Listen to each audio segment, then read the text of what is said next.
ഇന്നത്തെ റെസിപ്പി വളരെ എളുപ്പത്തിൽ സിമ്പിളായിട്ട് പെട്ടെന്ന് ഉണ്ടാക്കിയെടുക്കാൻ പറ്റിയ നല്ല ടേസ്റ്റി ആയിട്ടുള്ള നല്ലൊരു പലഹാരത്തിൻ്റെയാണ്. ഉണ്ടാക്കിയെടുക്കാൻ നല്ല എളുപ്പമാണ്, നല്ല ടേസ്റ്റുമാണ്. അപ്പോൾ സ്കൂൾ വിട്ട് വരുന്ന കുട്ടികൾക്കായാലും അതുപോലെ തന്നെ പെട്ടെന്നൊക്കെ ഒരു ഗസ്റ്റ് വരികയൊക്കെ ആണെങ്കിലും സിമ്പിളായിട്ട് പെട്ടെന്ന് തന്നെ ഉണ്ടാക്കിയെടുക്കാം. അടിപൊളി ടേസ്റ്റാണ്, ഒന്ന് വെറൈറ്റിയാണ്. അപ്പോൾ എങ്ങനെയാണ് ഈ ഒരു പലഹാരം തയ്യാറാക്കുന്നതെന്ന് നോക്കാം. അപ്പോൾ ഈ ഒരു പലഹാരം തയ്യാറാക്കി എടുക്കാനായിട്ട് ആദ്യം തന്നെ ഒരു കടായി സ്റ്റൗവിൽ വെച്ചിട്ടുണ്ട്. എന്നിട്ട് അതിലേക്ക് 1 ടേബിൾ സ്പൂൺ നെയ്യ് ഒഴിച്ചു കൊടുക്കാം. ഞാനിപ്പോൾ കുറച്ച് കൂടുതൽ അളവിൽ ഉണ്ടാക്കിയെടുക്കുന്നുണ്ട്. അപ്പോൾ നെയ്യ് നന്നായിട്ട് മെൽറ്റായിട്ട് വന്നാൽ ഇനി ഇതിലേക്ക് ചേർത്ത് കൊടുക്കുന്നത് സേമിയയാണ്. സേമിയ ഒന്ന് വറുത്തെടുക്കാൻ വേണ്ടിയിട്ടാണ്. ഞാനിപ്പോൾ 1 കപ്പ് സേമിയ ഇതിലേക്ക് ചേർത്തിട്ട് നന്നായിട്ടൊന്ന് വറുത്തെടുക്കാം. ഒന്ന് ബ്രൗൺ കളറാക്കി എടുക്കണം. ഇനി വറുത്ത സേമിയാണ് എടുക്കുന്നതെങ്കിലും ജസ്റ്റ് നെയ്യിലിട്ടിട്ടൊന്ന് വറുത്തെടുക്കുമ്പോൾ ഒന്നും കൂടി ടേസ്റ്റി ആയിരിക്കും. ഞാൻ വറുക്കാത്ത സേമിയാണ് എടുത്തിട്ടുണ്ടായിരുന്നത്. അപ്പോൾ സേമിയ നന്നായിട്ട് കളറൊക്കെ മാറി നല്ല ബ്രൗൺ കളറായിട്ട് കിട്ടിയിട്ടുണ്ട്. ഇനി ഇതിലേക്ക് ഇളം ചൂടുള്ള 2 കപ്പ് വെള്ളം ചേർത്ത് കൊടുക്കാം. ചൂടുള്ള വെള്ളം തന്നെ ചേർത്ത് കൊടുക്കണം കേട്ടോ. അപ്പോൾ നമ്മൾ സേമിയ എത്രയാണോ എടുത്തിട്ടുള്ളത് അതിൻ്റെ ഇരട്ടി വെള്ളം വേണം ചേർത്ത് കൊടുക്കാനായിട്ട്. കൂടെ തന്നെ ഇതിലേക്ക് മധുരത്തിന് ആവശ്യമായിട്ടുള്ള പഞ്ചസാര ചേർത്ത് കൊടുക്കാം. ഞാനിപ്പോൾ ഇതിലേക്കൊരു 4 ടേബിൾ സ്പൂൺ പഞ്ചസാരയാണ് ചേർത്ത് കൊടുത്തിട്ടുള്ളത്. അപ്പോൾ പഞ്ചസാര ചേർത്തിട്ട് നന്നായിട്ട് മിക്സ് ആക്കിയിട്ട് നന്നായിട്ടൊന്ന് വേവിച്ചെടുക്കണം. പിന്നെ മധുരം ഒന്ന് ബാലൻസ് ചെയ്തെടുക്കാൻ വേണ്ടിയിട്ട് ഒരു പിഞ്ച് ഉപ്പും കൂടെ ചേർത്ത് കൊടുക്കാം. കൂടെ തന്നെ ഇതിലേക്ക് നല്ലൊരു ഫ്ലേവറിന് വേണ്ടിയിട്ട് 1/2 ടീസ്പൂൺ ഏലക്കാപ്പൊടി കൂടെ ചേർത്ത് കൊടുക്കുന്നുണ്ട്. പിന്നെ ചെറിയൊരു കളറിന് വേണ്ടിയിട്ട് ഒരു പിഞ്ച് മഞ്ഞൾപ്പൊടി കൂടെ ചേർത്ത് കൊടുക്കാം. മഞ്ഞൾപ്പൊടി ചേർക്കണം എന്ന് നിർബന്ധമൊന്നുമില്ല. അപ്പോൾ എല്ലാം കൂടെ നന്നായിട്ട് മിക്സാക്കി എടുത്തതിന് ശേഷം ഇനി ഇത് അടച്ച് വെച്ചിട്ട് വേവിച്ചെടുക്കുകയാണെങ്കിൽ പെട്ടെന്ന് തന്നെ വെന്ത് കിട്ടും കേട്ടോ. അപ്പോൾ വെള്ളമൊക്കെ വറ്റി സേമിയ നന്നായിട്ട് വെന്ത് കിട്ടണം. അപ്പോൾ തുറന്ന് നോക്കുമ്പോൾ ഏകദേശമൊക്കെ വെള്ളം വറ്റിയിട്ടുണ്ട്. ഇനി ഹൈ ഫ്ലെയിമിലിട്ടിട്ട് ജസ്റ്റ് ഒന്നും കൂടെ ഒന്ന് ഡ്രൈ ആക്കി എടുക്കാം. ഇപ്പോൾ ഈ ഒരു വെന്ത് നിൽക്കുന്ന സമയത്ത് കുറച്ച് വെള്ളം പോലെ ഉണ്ടെന്നുണ്ടെങ്കിലും ഒന്ന് തണുത്ത് വരുമ്പോൾ അത് വേറിട്ട് തന്നെ ഉണ്ടാവും. അപ്പോൾ ഫ്ലെയിം ഓഫ് ചെയ്തിട്ട് സേമിയ മാറ്റി വെച്ചതിന് ശേഷം ഇനി വേറൊരു പാൻ എടുത്ത് അതിലേക്ക് 1.5 ടേബിൾ സ്പൂൺ നെയ്യ് ഒഴിച്ചു കൊടുക്കാം. ഇനി ഇതിലേക്ക് കുറച്ച് ബദാം ചെറുതായിട്ട് കട്ട് ചെയ്തിട്ടുള്ളതും ഒന്ന് വറുത്തെടുക്കുന്നുണ്ട്.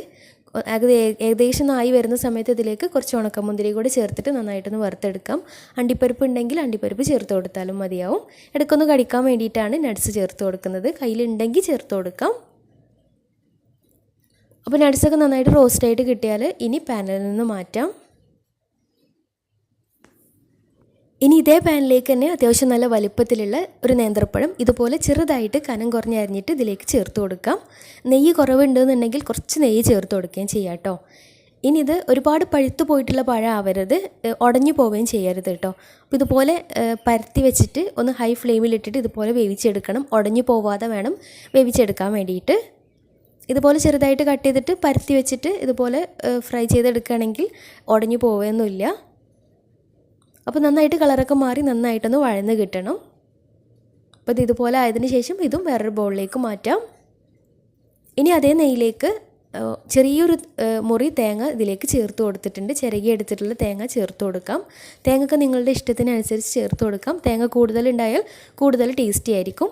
ഇനി ഈ നെയ്യിൽ കിടന്നിട്ട് തേങ്ങ നന്നായിട്ടൊന്ന് വറുത്തെടുക്കാം. ചെറുതായിട്ടൊന്ന് കളർ മാറി കിട്ടിയാൽ മതിയാവും.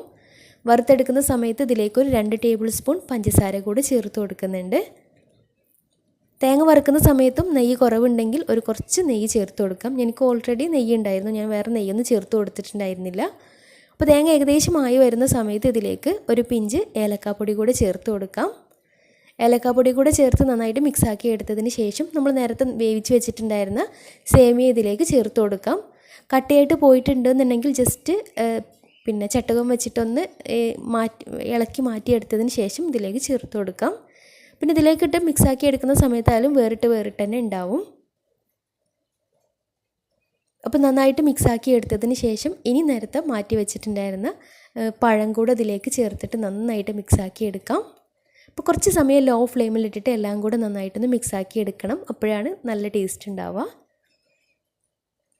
അവസാനം ഇതിലേക്ക് കുറച്ച് വെളുത്ത എള്ള് ചേർത്ത് കൊടുക്കുന്നുണ്ട്. അതൊന്നും നിർബന്ധമില്ല കേട്ടോ, കയ്യിലുണ്ടെങ്കിൽ ചേർത്ത് കൊടുക്കാം. കാണാനൊരു ഭംഗിയും ഇടയ്ക്ക് കടിക്കുമ്പോൾ ഒരു പ്രത്യേക ഫ്ലേവറുമാണ്. കറുത്ത എള്ളുണ്ടെങ്കിൽ അത് ചേർത്ത് കൊടുത്താലും മതിയാവും. പിന്നെ അവസാനം നമ്മൾ റോസ്റ്റ് ചെയ്ത് വെച്ചിട്ടുള്ള നട്ട്സും കൂടെ ചേർത്ത് നന്നായിട്ട് മിക്സാക്കി എടുക്കാം. ഇത്രയേ ഉള്ളൂ. ചൂടോട് കൂടി തന്നെ സെർവ് ചെയ്യാം. നല്ല ടേസ്റ്റി ആയിട്ടുള്ള സിമ്പിളായിട്ട് ഉണ്ടാക്കിയെടുക്കാൻ പറ്റിയ വെറൈറ്റി ആയിട്ടുള്ളൊരു പലഹാരമാണ്. തീർച്ചയായിട്ടും ട്രൈ ചെയ്ത് നോക്കുക. ട്രൈ ചെയ്തിട്ട് നിങ്ങളുടെ ഫീഡ്ബാക്ക്സ് അറിയിക്കാനും മറക്കരുത്. അപ്പോൾ നല്ല അടിപൊളി വീഡിയോയുമായി വീണ്ടും വരാം. അതുവരെ take care. Bye. Thank U.